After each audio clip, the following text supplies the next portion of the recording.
लगातार हम हर एक अपडेट अपने दर्शकों तक पहुंचा रहे। धीरेन्द्र जी, मैं आपके पास आऊंगा। जिस तरीके से 16 साल के बाद ये फाइनल हिसाब किताब हुआ है, मुख्तार उसकी 10 साल की सजा उसको हुई है, 5 लाख का जुर्माना हुआ। वहीं अफजाल की बात करें तो सदस्यता भी चली गई है, 4 साल की सजा हुई है और 1 लाख का जुर्माना। कैसे देखते हैं आप? देखिए, मुझे लगता है कि अफजाल का जो सजा है वो बहुत बड़ी सजा उसके परिवार के लिए है, क्योंकि अफजाल वो शख्स था जो इस तीसरी पीढ़ी में सबसे पहले इस ताकत को लेकर, यानी पॉलिटिकल ताकत को लेकर आया था और उसी से मुख्तार ने अपना साम्राज्य, जो कहें काला साम्राज्य, खड़ा किया। वो सबके पीछे उस अफजाल की ताकत है। और मुख्तार बेसिकली एक छाया से ज्यादा कुछ नहीं था। अगर आप अफजाल और मुख्तार के पास पर्सनली उस परिवार को जानते हैं तो उस पूरे मसले में आपको दिखाई देगा कि 1985 में अपना जो पूरा कैरियर शुरू करता है वो कम्युनिस्ट जो पार्टी है उसके साथ उसकी शुरुआत होती है, लेकिन धीरे धीरे आप ये देखिए कि किस तरह से एक अपराध का पूरा बड़ा नेटवर्क खड़ा किया जाता है। और आज जब सदस्यता चली जाएगी तो सिबगतुल्लाह हो, मुख्तार हो या फिर खुद अफजाल, इसके साथ एक तीसरी पीढ़ी, जो अगर वैसे हम लोग देखें तो 1926 का वो समय था जब कांग्रेस और मुस्लिम लीग दोनों की अध्यक्षता में रहे, दोनों की ताकत रहे इनके, मुख्तार अहमद अंसारी, जहां से इस ताकत की शुरुआत होती है, जो एक डॉक्टर हुआ करते थे। उसके बाद उनके बेटे यानी इनके भतीजे, जो इनका पिता थे अफजाल और मुख्तार के, वो मोहम्मदाबाद के पूरा निर्विरोध नगर पालिका चेयरमैन रहे। और उसके बाद फिर इनका 85 से शुरू हुआ सफर, जिसने इतना ज्यादा पूर्वांचल में एक खौफ खड़ा कर दिया कि आप व्यापारियों को उठाते हैं, उनसे वसूली करते हैं, आप हर टेंडर आपकी मर्जी से होता है और उसके बाद हर आदमी की सांस पर आपका पहरा होने लगा था। ये 17 मैं उन 17 गवाहों की तारीफ करूंगा जिन्होंने पूरी ताकत के साथ इस पूरे केस में गवाही दी और वो डटे रहे इसके बावजूद, जबकि 2019 में आप जो मेन केस है उससे बरी होते हैं। तो मुझे लगता है कि ये एक बड़ी कामयाबी है एक सरकार के लिए। जी पवन, आपसे सवाल है कि जिस तरीके से इंतजार था अफजाल अंसारी को लेकर, क्या कुछ फैसला आता है? और फैसला आ गया है, जैसा कि धीरेन्द्र जी ने कहा कि बहुत बड़ी सजा है, क्योंकि राजनीतिक रसूख को एक बार फिर से इस परिवार में लाना यह अफजाल अंसारी के द्वारा ही किया गया था। और 4 साल की सजा, सदस्यता भी चली गई, 1 लाख का जुर्माना। हाँ, देखिए, बिल्कुल एक पीढ़ी जो राजनीति में थी एक तरीके से समाप्त हो गई। आज के बाद आपको जिस मुख्तार अंसारी, अफजाल अंसारी, सिबगतुल्लाह और इसके परिवार का नाम लिया जाता रहा राजनीति में, एक तरीके से उसको समाप्त मानिए। दूसरी तरफ जिसका जिक्र लगातार किया जा रहा है कि मुख्तार अंसारी को 10 साल की सजा और अफजाल अंसारी को 4 साल की सजा हुई है। 4 साल की सजा 10 साल की सजा से ज्यादा बड़ी है। जैसा कि धीरेन्द्र जी भी बता रहे थे, वो बात बिल्कुल सही है कि अफजाल अंसारी एक पढ़ा लिखा इंसान के रूप में अपने आप को प्रेजेंट करता रहा। समाजवादी पार्टी में जब 2017 में अखिलेश यादव, शिवपाल यादव और मुलायम सिंह यादव के बीच में जो लड़ाई थी वो अफजाल अंसारी को लेकर के थी, क्योंकि उस समय अखिलेश यादव जौनपुर में एक रैली को संबोधित कर रहे थे, इधर शिवपाल सिंह यादव अफजाल अंसारी को पार्टी ज्वाइन कराने का काम कर रहे थे। और जब पूछा गया अफजाल अंसारी से कि मुख्तार अंसारी कहां है, क्या उनको पार्टी में ज्वाइनिंग मानी जाए, तो अफजाल अंसारी ने खुल करके कहा कि वो मेरा भाई है और उसके लिए जो बन सकता है हम करेंगे। यानी समाजवादी पार्टी उसके लिए खड़ी रहेगी और काम करेगी। जब बवाल बढ़ा और तमाम सारी बातें होने लगी कि समाजवादी पार्टी गुंडों की पार्टी है और भारतीय जनता पार्टी ये आरोप लगा लेने लगी, उसके बाद अखिलेश यादव बचते नजर आए। लेकिन इस दौर में जब आप आएंगे तो आपको फिर लगेगा कि किस तरीके से अफजाल अंसारी को एंट्री कराई जाती है समाजवादी पार्टी में। वही अफजाल अंसारी फिर इस बात का जिक्र करता है कि समाजवादी पार्टी खड़ी है मुख्तार अंसारी के साथ और जो भी बन पड़ेगा समाजवादी पार्टी हम मिल करके करेंगे, क्योंकि परिवार का मामला है, वो मेरा भाई है। तो ये तमाम सारी बातें जिसका जिक्र बार बार किया जा रहा है कि 4 साल की सजा अफजाल अंसारी को मिलना वो मुख्तार अंसारी से बड़ी सजा है, क्योंकि जो पार्लियामेंट जाता हो, तमाम बड़े लोगों से मिलता रहा हो, लेटर पैड का प्रयोग करता रहा हो, आने जाने की छूट रही हो, वो व्यक्ति, उसका भाई जो जराइम की दुनिया में तमाम सारे अपराध किए हैं, अपहरण से लेकर के फिरौती और तमाम सारे 302, 307 के मुकदमे हैं, वो व्यक्ति कैसे कैसे बचाता होगा परिवार का। एक तरीके से वो राजनीतिक पृष्ठभूमि एक तरीके से आज से समाप्त मानी जा रही है, क्योंकि नोटिफिकेशन निश्चित तौर पे आने वाले वक्त में आपको देखने को मिलेगा। उसके बाद वो गाजीपुर की सीट रिक्त होती हुई आपको दिखाई देगी। एक तरीके से राजनीतिक जो करियर है वो अब समाप्ति की तरफ बढ़ रहा है। ये सबसे बड़ी उपलब्धि उत्तर प्रदेश के लिए है, खासतौर से माफियाओं के लिए बड़ा संदेश है कि आप एक तरीके से माफिया भी हैं और चुनाव भी लड़ रहे हैं, वो संभव नहीं है। ठीक है पवन, एक बड़ी खबर अपने दर्शकों को बता रहे सुल्तानपुर से बड़ी खबर। मुख्तार अंसारी पर बोले डिप्टी सीएम ब्रजेश पाठक। इस वक्त की बड़ी खबर, अदालत के फैसले का डिप्टी सीएम ने स्वागत किया है। तो तेज पैरवी की वजह से आज अपराधियों को सजा हो रही है। यूपी में अपराधियों में आज कानून का डर है। इस वक्त की बड़ी खबर आपको बता रहे हैं, डिप्टी सीएम ने अदालत के फैसले का स्वागत किया है। उन्होंने कहा है कि जो पैरवी में तेजी लाई गई है उसी वजह से आज अपराधियों को सजा हो रही है। यूपी के अपराधियों में अब कानून का डर नजर आ रहा है। भारतीय जनता पार्टी की सरकार, योगी जी की सरकार प्रदेश में कानून के राज को और मजबूत करेगी। हम सभी अदालतों में ठीक से पैरवी कर रहे हैं और उत्तर प्रदेश में हर स्थिति में हम कानून के राज को मेंटेन करेंगे। अदालत के फैसला का हम स्वागत करते हैं कि हमारे अभियोजन के वकील लगातार लगे हुए हैं और अपराधियों में आज कानून का भय है। तो दीपक हमारे सहयोगी इस वक्त हमारे साथ जुड़े। दीपक, आपके पास आऊंगा। सवाल यही है कि जिस तरीके से अब अफजाल अंसारी को भी सजा हुई है, स्थानीय जनप्रतिनिधि भी हैं, लोगों में क्या कुछ प्रतिक्रिया इसको लेकर, और डिप्टी सीएम ने जैसे कहा है कि पैरवी में तेजी लाई गई है, इसी वजह से लगातार फैसले हो रहे हैं। देखिए,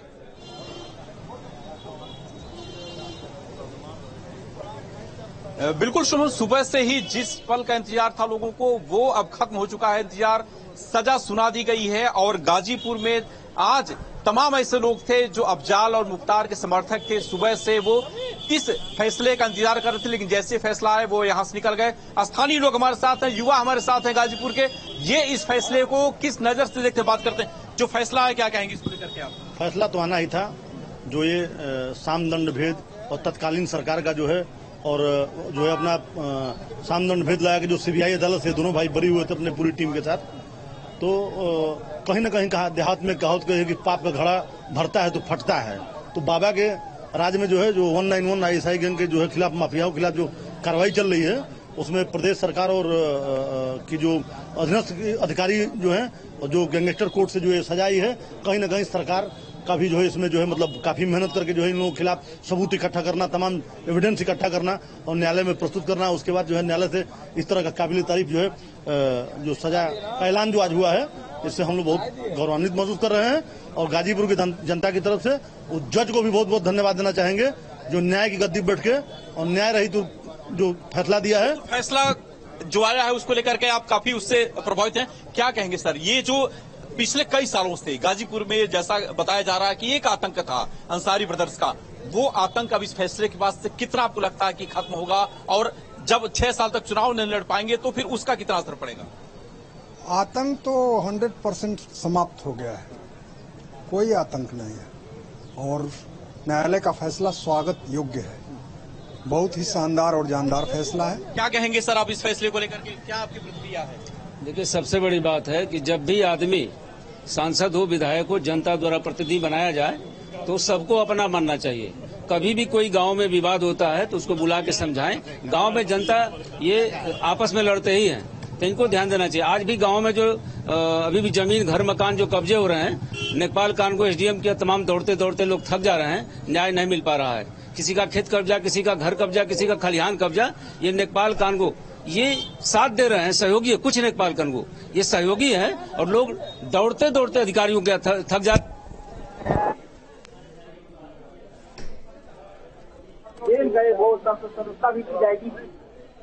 तो बिल्कुल 16 साल के बाद अब फाइनल हिसाब किताब हो गया है मुख्तार अंसारी और अफजाल अंसारी को लेकर। एमपीएमएलए कोर्ट ने फैसला सुनाया है और मुख्तार अंसारी को 10 साल की सजा, वहीं अफजाल अंसारी को 4 साल की सजा सुनाई गई। 1 लाख रुपए का जुर्माना और संसद की उनकी सदस्यता भी चली जाएगी। पवन सिंह हमारे सहयोगी हमारे साथ लगातार बने। पवन, सवाल यह है कि अब आने वाले समय में चूंकि निकाय चुनाव होने वाले हैं और आगामी जो साल है वो लोकसभा के चुनाव का साल है, तो ऐसे में क्या मैसेज जाएगा जनता में इस कार्रवाई के बाद? देखिए, उत्तर प्रदेश में नगर निकाय के चुनाव में तमाम सारे माफियाओं पे कार्रवाई का मैसेज बिल्कुल साफ है। अतीक अहमद में जो सजा हुई हालांकि उसके बाद जिस तरीके से हत्या की गई एक अलग मसला है, लेकिन इन अपराधियों के खिलाफ जो कार्रवाई है उसका मैसेज अब आप सीधे तौर पे मुख्यमंत्री अपने स्पीच में कहते हुए भी नजर आ रहे हैं। आपने देखा कि किस तरीके से माफियाओं पे कार्रवाई की गई है और कार्रवाई हो रही है। दूसरी तरफ अफजाल अंसारी, मुख्तार अंसारी, अगर इन परिवार की राजनीति के हिस्ट्री की जब आप बात करेंगे तो मऊ, गाजीपुर, आजमगढ़ इस क्षेत्र में जब आप जाएंगे तो जब चुनाव होता था उस समय ये पैसे बांटने का काम करते थे। और सबसे बड़ी बात यह होती थी कि और नेता भी पैसा जरूर देते थे, लेकिन मुख्तार अंसारी और इसका परिवार जहां पैसा देता था बूथ पे वोट गिनवाने का काम करते थे। अगर जिस बूथ पे जितना पैसा गया और उस हिसाब से वोट नहीं मिला तो आने वाले समय में वहां के लोग जानते थे कि ये प्रताड़ित करने का काम करेगा, जमीन पे कब्जा करने का काम करेगा, मारने पीटने का काम करेगा, और इस डर से वो वोट देने का काम करते थे, भले किसी और से भी वो जुड़े हो, किसी और से मिले हो। तो इस तरीके से ये राजनीति करते थे मुख्तार अंसारी और अफजाल अंसारी, और उस राजनीति के करियर पे एक तरीके से आज बड़ा फैसला माना जा रहा है कि बड़ा फैसला कोर्ट ने दिया है। अब एक तरीके से सदस्यता जब जाएगी तो जो राजनीतिक रसूख है वो कम होगा और लोग इससे कम मिलेंगे। अलग अलग नेताओं से मिलने का काम, अलग अलग अधिकारियों से मिलने का काम, एक सांसद के रूप में पत्र लिखने का काम, तमाम सारी जो ये व्यवस्थाएं हैं वो एक तरीके से बंद हो जाएंगी और वहां के लोगों को मौका मिलेगा अपने प्रतिनिधि को फिर से चुनने का। तो ये तमाम सारी ऐसी बातें हैं जो इस फैसले के बाद देखी जा रही हैं। एक मैसेज बिल्कुल लाउड एंड क्लियर है सरकार की तरफ से कि जो भी माफिया और जिस तरीके से गुंडे हैं उनके खिलाफ अगर कोर्ट में पैरवी करनी है तो सरकार मजबूती से पैरवी करेगी। जो एविडेंस अब तक नहीं पहुंचते थे कोर्ट, वो एविडेंस पहुंचेगा और उसके बिहाफ पे कोर्ट अपना फैसला लेने में स्वतंत्र होगी। और उसका नतीजा है, चाहे वो अतीक अंसारी के खिलाफ 40 साल बाद कोई फैसला आया था उम्र कैद की, या मुख्तार अंसारी लगातार जराइम की दुनिया में था, लगातार काम कर रहा था। पिछले दिनों देखिए तो किस तरीके से पंजाब से उत्तर प्रदेश उसको लाया गया, उसके खिलाफ लगातार कार्रवाई की जा रही है। अफजाल अंसारी जो एक तरीके से सफेद पोश को अपने आप को पेश करता रहा, तमाम जगह जाने का काम करता रहा, उसके खिलाफ 4 साल की सजा होती है। और अभी भी लोग गाजीपुर में खुल करके एक तरीके से कुछ लोग नहीं बोल रहे हैं, वो जानते हैं कि उसका परिवार, तमाम सारे लोग देख रहे हैं। अगर सिचुएशन आने वाले समय में इससे और अच्छी नहीं हुई तो निश्चित तौर पे उनको नुकसान उठाना पड़ सकता है। तो ये डर है पहले का जो अभी तक थोड़ा बहुत बरकरार है, लेकिन निश्चित तौर पे कोर्ट के इस फैसले के बाद जिस तरीके से अफजाल अंसारी को डेंट लगा है वो एक मैसेज है आने वाले समय में अपराधियों के लिए कि अगर आप अपराध करते हो, जराइम की दुनिया में आते हो तो आने वाला समय आपका फ्यूचर जो राजनीतिक तौर पे देखते रहे हो, क्योंकि बहुत सारे माफिया बनने का जो प्रोसीजर है वो राजनीति में आने के लिए है, वो नेता करते रहे हैं। अगर पूर्वांचल में आप देखेंगे तो चाहे वो हरिशंकर तिवारी से उठा करके देख लीजिए, अजीत सिंह क्या नाम आता है, ब्रजेश सिंह का, तमाम सारे ऐसे आपके नाम सुनाई देंगे जो शुरू में कहीं ना कहीं से माफिया अपने आप को साबित करने में लगे रहे, उसके बाद राजनीति में आने का काम किए। वो धीरे धीरे पैटर्न एक तरीके से उत्तर प्रदेश में अब समाप्त होता हुआ दिखाई दे रहा है। और इन सजाओं से एक बात बिल्कुल साफ है कि जो जनता के हित में काम नहीं करेगा, जो जराइम की दुनिया से इकट्ठा किए हुए पैसा, रसूख और बल के बदले चुनाव लड़ेगा, डराने का काम करेगा, शायद इस सरकार में वो बच नहीं सकता। और उसका नतीजा है जो तमाम सारी पैरवी है, पुलिस पैरवी है, ये तमाम सारी बातें बताने के लिए काफी है। क्योंकि अतीक अहमद मामले में ये देखा गया कि तमाम सारे गवाह बदलते रहे, 10 जजों ने अपना नाम वापस ले लिया, क्योंकि अतीक अहमद का रसूख पॉलिटिकल था, वो तमाम सारे बड़े नेताओं से जुड़ा हुआ था, तमाम सारे लोग उसके आगे पीछे घूमते थे, अधिकारियों को फोन जाता था कि इसको गिरफ्तार नहीं करना है। अतीक अहमद एक इंस्पेक्टर को थप्पड़ मारता है थाने में जाकर के, उसके बाद भी उसकी गिरफ्तारी नहीं की जाती है। तो ये तमाम सारे ऐसे एग्जाम्पल हैं जो उत्तर प्रदेश की राजनीति में देखने को मिला। और ये माफिया सरकार बनाने और बिगाड़ने का काम करते थे, लिहाजा ये फलते फूलते थे। लेकिन समय बदला और धीरे धीरे जनता भी जागरूक हुई। गवाह जो थे तो उनको लगा कि उनको सुरक्षा मिलेगी, उनको एक तरीके से सरकार का सपोर्ट रहेगा, वो तमाम सारी अपनी बातें कहने में कोर्ट में सफल हुए। और उसका नतीजा है कि आज सजा का ऐलान होता है, सदस्यता जाने की एक तरीके से खतरा बढ़ जाता है। और ये मान करके चलिए कि 2 साल से ऊपर की सजा होने के बाद ये बात बिल्कुल सही है कि अब गाजीपुर की जो लोकसभा सीट है वो रिक्त होने का नोटिफिकेशन जल्द जारी हो सकता है। तो ये तमाम सारे प्रोसीजर्स हैं जो समय बदलने के साथ बदलता है। कानून व्यवस्था, लॉ एंड ऑर्डर की सिचुएशन पे डिपेंड करता है कि अधिकारी क्या सोचता है और खास तौर से उत्तर प्रदेश के सूबे का जो मुखिया है वो किस तरीके से इसको हैंडल करता है। तो तमाम सारे एग्जाम्पल हैं जो बेहतर लॉ एंड ऑर्डर के लिए आप देख सकते हैं। बिल्कुल पवन। दीपक श्रीवास्तव हमारे सहयोगी हमारे साथ बने। दीपक, आपसे सवाल है कि मुख्तार अंसारी एक वक्त था जेल में रहते हुए डीजीपी के ऑफिस में उनसे मिलने तक चला गया था, और आज का एक वक्त है जब खुद डिप्टी सीएम अभी कह भी रहे थे कि जो पैरवी तेज होती है उसी वजह से फैसले जल्दी आते हैं। तो इसमें सरकार की मंशा को भी उन्होंने जाहिर किया है कि अपराधियों को सजा दिलाने के लिए सरकार भी प्रतिबद्ध है। जी देखिए, सरकार की प्रतिबद्धता ही है शुभम, क्योंकि इतने सालों से 2007 से जो मामले चल रहे थे, अगर वो 2023 पे उस मामले में अगर फैसला आता है, गवाहों को अगर पेश करके जो तमाम कोर्ट की हियरिंग है वो जल्दी कराई जाती है, जो पुलिस के एविडेंस है वो अगर जल्दी पहुंचाए जाते हैं, तो निश्चित रूप से सरकार का और प्रशासन को उसमें एक अहम रोल होता है, क्योंकि फैसले कई दशकों से पेंडिंग पड़े हुए हैं और फैसलों पे उन जो कोर्ट में मामले चल रहे उस पर फैसला नहीं आ पा रहा है। आज जो फैसला आया है उसको लेकर के गाजीपुर में हालांकि कुछ लोग इस फैसले का स्वागत कर रहे हैं, तो कुछ लोग फैसले से नाखुश भी है। मुख्तार को लेकर के लोगों में नाराजगी बिल्कुल है, लेकिन अफजाल को लेकर के लोगों का कहना है कि वो उनके सांसद थे और उनके साथ जो ये हुआ है उससे वो संतुष्ट नजर नहीं आ रहे। क्यों संतुष्ट नहीं आप? अफजाल अंसारी के साथ ये गलत हुआ है। माननीय सांसद जी माफिया नहीं थे, माफिया उनके भाई मुख्तार अंसारी हैं। माफिया मुख्तार अंसारी, अफजाल अंसारी माफिया नहीं है। अफजाल अंसारी पे कोई केस नहीं था। ये एक प्रशासनिक दबाव के चलते ये सब एक मुकदमा लगाया गया।